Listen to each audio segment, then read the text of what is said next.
మాఘపురాణం 25వ అధ్యాయం. ఎంతటి ఘోరమైన పాపాలు చేసిన వారైనా సరే మాఘమాస వ్రతం గనక చేస్తే అన్ని పాపాల నుంచి విముక్తులవుతారు. దీనికి ఉదాహరణగా ఒక కథ చెప్తాను, వినవలసింది అని కృష్ణమధుడు జహ్ను మహర్షికి చెప్పడం ప్రారంభించాడు. ఓ జహ్ను మహర్షి, పూర్వకాలంలో కళింగ దేశంలో కిరాతకుడు ఉండేవాడు. అతడు చాలా ధనవంతుడు. అపారమైన సంపదలు కూడా ఉన్నవి.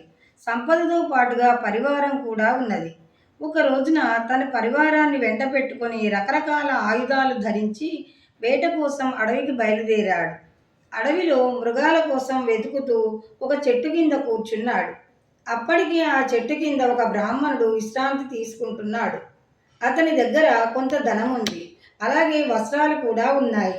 ఆ ధనము వస్త్రాలు అన్నీ అపహరించాలి అనుకున్నాడు కిరాతకుడు. ఆ బ్రాహ్మణుణ్ణి నిద్ర లేపాడు.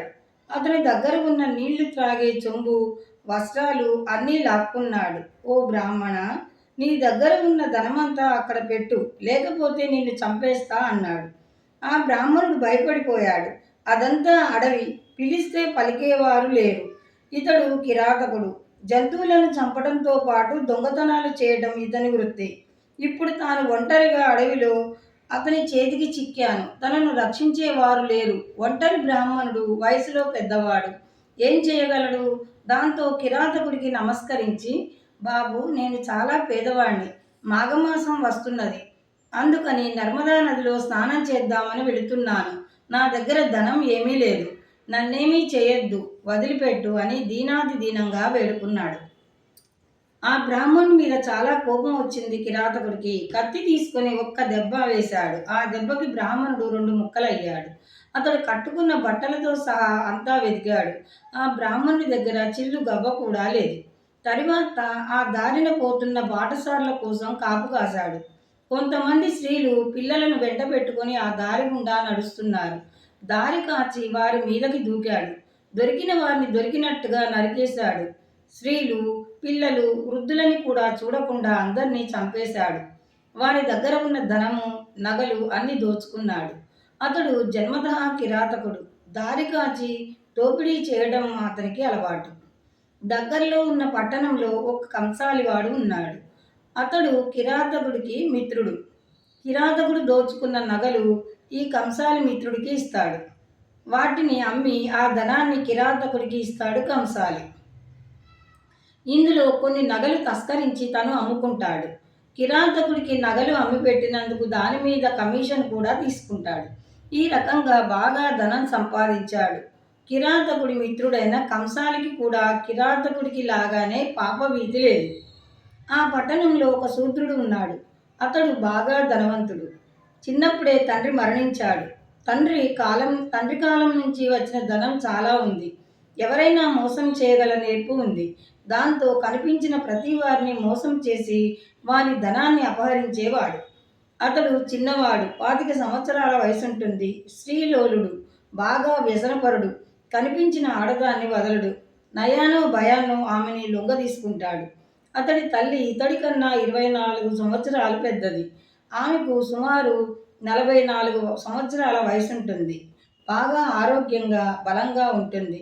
భర్త మరణించే సమయానికే ఆమె వయసు 35 సంవత్సరాలు కూడా ఉండవు. మంచి యవ్వనంలో ఉంది. కోరికలు తీరలేదు, వాటిని అణచుకోలేదు. అందుచేత ఎలాగైనా సరే కోరికలు తీర్చుకోవడం మొదలుపెట్టింది. ఒకరోజు ఒక మిండగాడు దొరికాడు. అతన్ని సాయంత్రం చీకటి పడిన తర్వాత ఊరి చివర పాడుబడిన సత్రం దగ్గరికి రమ్మన్నాడు. ఆమె కుమారుడు కూడా శ్రీలోలుడే కదా. ఆ రోజు ఒక జారుని అతనికి తారసపడింది. చీకటి పడిన తర్వాత ఊరి చివరున్న సత్రం దగ్గరికి రమ్మన్నాడు. సాయం సమనమైంది. చీకటి పడింది. అందరూ ఊరి చివర సత్రం దగ్గరకు వెళ్ళారు. చీకటిగా ఉంది, ఏమీ కనిపించటం లేదు. స్త్రీ పురుషులు కలిశారు. వారి కోరికలు తీర్చుకున్నారు. సంతృప్తిగా లేచారు. ఇప్పుడు సన్నటి వెలుగులో చూచాడు ఈ శూద్రుడు.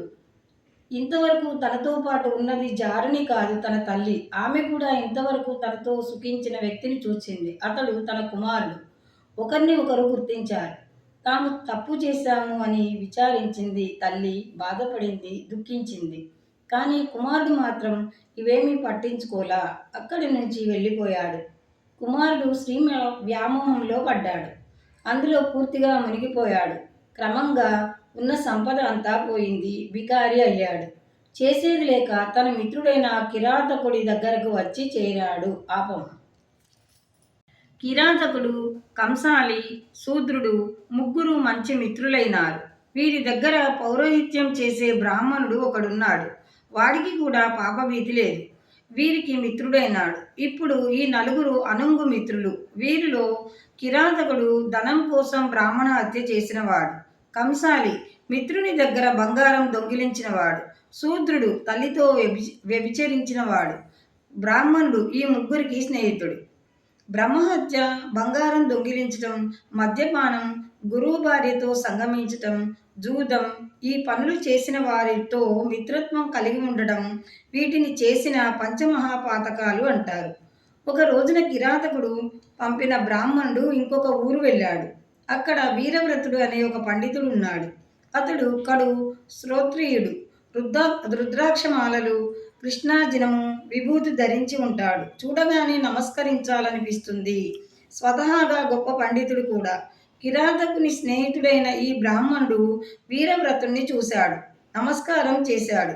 తేజోహీనమై అతి సామాన్యంగా కనిపిస్తున్న ఆ ఆగంతకుని చూచి, ఎవరు నువ్వు, నీకేం కావాలి అన్నాడు. దానికి ఆగంతకుడు, నేను ఒక బ్రాహ్మణుడను, కిరాతకునికి పురోహితుడను అన్నాడు.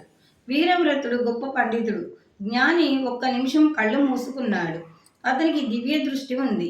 ఆ బ్రాహ్మణుని చరిత్ర అంతా కంటికి కనిపించింది. కళ్ళు తెరిచాడు. ఆ బ్రాహ్మణ్ణి చూసి, నువ్వు పరమ దుర్మార్గుడివి. నువ్వు చేసిన పాపాల చిట్టా చెప్తాను విను.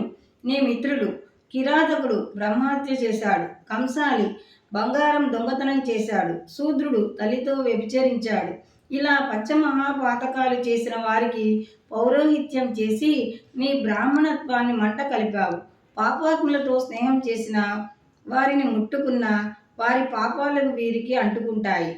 అలాంటి వారితో మాట్లాడవలసి వస్తే ఒక దర్భను చేత్తో పట్టుకుని మాట్లాడాలి. వారికి అడ్డుగా మధ్య దర్భ ఉండాలి.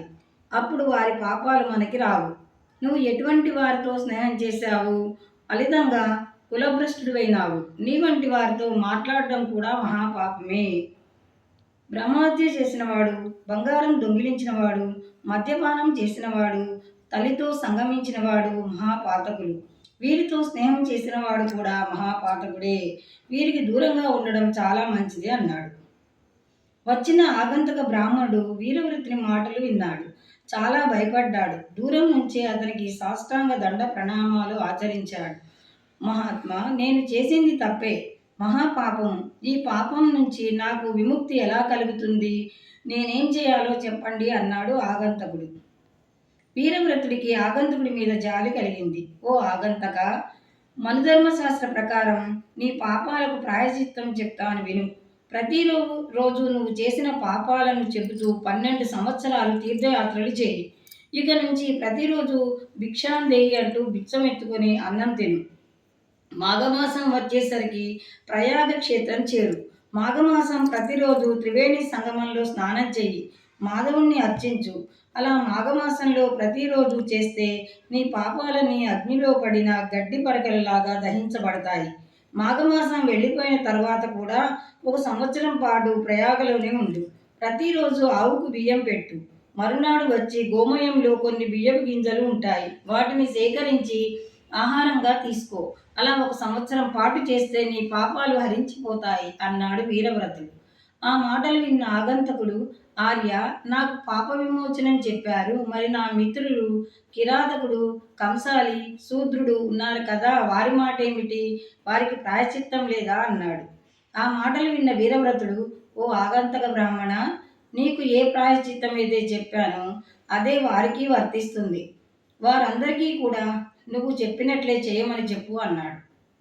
అప్పుడు ఆ ఆగంతక బ్రాహ్మణుడు వీరవ్రతునికి నమస్కరించి, ఓ గురుదేవా, తమరు చెప్పినట్టుగా 12 సంవత్సరాలు తీర్థయాత్రలు చేసి ప్రయాగలో మాఘమాస వ్రతం చేసి పాపాలన్నిటికీ ప్రాయశ్చిత్తం చేసుకుని తిరిగి మీ దగ్గరికి వస్తాను. అప్పుడు నాకు ధర్మోపదేశం చేసి నన్ను కృతార్థుని చెయ్యండి అన్నాడు. సరే అన్నాడు వీరవ్రతుడు. ఆగంతక బ్రాహ్మణుడు తన మిత్రులైన కిరాతకుడు, కంసాలి శూద్రులకు విషయాన్ని వివరించి ఇంతవరకు అనేక పాపాలు చేశారు, ఇకనైనా వాటిని మానేయండి, పుణ్యకార్యాలు చేయండి, మీ పాపాలకు ప్రాయశ్చిత్తం చేసుకోండి అన్నాడు. ఆ మాటలు విన్న మిత్రులు తాను కూడా ప్రాయశ్చిత్తం చేసుకోవడానికి నిశ్చయించుకుని తమ మిత్రుడైన బ్రాహ్మణుడితో కలిసి 12 సంవత్సరాలు తీర్థయాత్రలు చేసి తమ పాపాలకు ప్రాయశ్చిత్తం చేసుకోవడానికి నిశ్చయించుకొని తమ మిత్రుడైన బ్రాహ్మణుడితో కలిసి 12 సంవత్సరాలు తీర్థయాత్రలు చేసి ఆగంతక ఆగంతక బ్రాహ్మణుడు తీర్థయాత్రలు చేస్తూ మధ్యలో కాశీనగరం చేరారు. అక్కడ గంగా స్నానం చేశారు. విశ్వేశ్వర దర్శనం చేసుకుని అక్కడి నుంచి ప్రయాగకు వెళ్ళి మాధవుణ్ణి దర్శించి అక్కడే మాఘమాస వ్రతం పూర్తి చేశారు. తరువాత వీరవ్రతుడు చెప్పినట్లుగా 1 సంవత్సరం అక్కడే ఉండి మాధవుణ్ణి సేవించి ప్రాయశ్చిత్తం చేసుకున్నారు. అప్పుడు వీరవ్రతుడు ఎక్కడ ఉన్నాడా అని వెతుక్కుంటూ వెళ్ళగా ఆయన నైమిషారణ్యంలో ఉన్నట్టు తెలిసింది. అక్కడికి వెళ్ళి వీరవ్రతుడికి నమస్కరించారు. ఇప్పుడు గురుదేవా, మీరు చెప్పిన ప్రకారం 12 సంవత్సరాలు తీర్థయాత్రలు చేసి నా పాపాలకు ప్రాయశ్చిత్తం చేసుకున్నాను, ఇంకేం చేయాలో చెప్పండి అన్నాడు. వీరవ్రతుడు ఆగంతకుడికి అమితమైన ఆదరంతో గౌరవించి కుశల ప్రశ్నలు అడిగి, ఓ ఆగంతక, నీ పాపాలన్నీ నశించిపోయాయి. త్రివేణి సంగమంలో స్నానం చేయడంతో దుష్ట సాంగత్యం వల్ల వచ్చిన పాపం పోయింది. ఇప్పుడు అగ్నిలాగా బ్రహ్మ తేజస్సుతో ప్రకాశిస్తున్నావు. నిన్ను 3 రోజుల పాటు మంత్రజలంతో తీర్థాలతో స్నానం చేయిస్తాను. ఈ 3 రోజులు నువ్వు ఉపవాసం ఉండు అన్నాడు. అలాగే చేశాడు ఆగంతకుడు. వీరవ్రతుడు తను చెప్పినట్లుగా మంత్రపూరిత జలంతో అభిషేకించాడు. ఇప్పుడు ఆగంతకుడు సానపెట్టిన వజ్రంలాగా ప్రకాశిస్తున్నాడు. వీరవ్రతుడు ఆగంతకునికి అనేక రకాల ధర్మాలు చెప్పాడు. నాయన, ధర్మశాస్త్రంలో అనుమానం వచ్చినప్పుడు వేద ధర్మాన్ని అనుసరించి కార్యక్రమాలు అన్నీ శాస్త్ర ప్రకారమే చెయ్యి, లేకపోతే కర్మలు ఫలితాన్నివ్వవు. నువ్వు వెళ్ళి వివాహం చేసుకో, గృహస్థ ధర్మాలు నిర్వర్తించు, సత్పురుషులను సేవించు, ప్రతిరోజు సంధ్యావందనము, అగ్నిహోత్రము, బ్రహ్మయజ్ఞము చెయ్యి, ఇంద్రియ నిగ్రహం కలిగి ఉండు, ప్రతిరోజు సాలగ్రామాన్ని అర్చించు. సాలగ్రామము శ్రీ మహావిష్ణువుకు ప్రతిరూపము.